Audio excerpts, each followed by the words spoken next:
Hello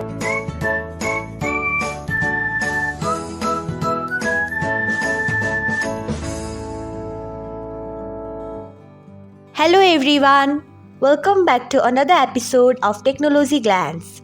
Today in this video, I am going to guide you through how you can turn on live notifications on Likee. So let's get started.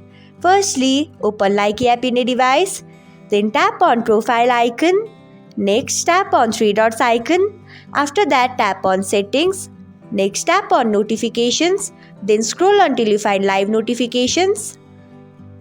Then tap on it, then tap on live notifications. So this is how you can turn on live notifications on Likee. Thanks for watching. If you found this guide helpful, we would love it if you hit the thumbs up button below. We upload great new tech tutorials like this one every day. So don't forget to subscribe to our channel and hit the bell icon to get an update as soon as we post a video.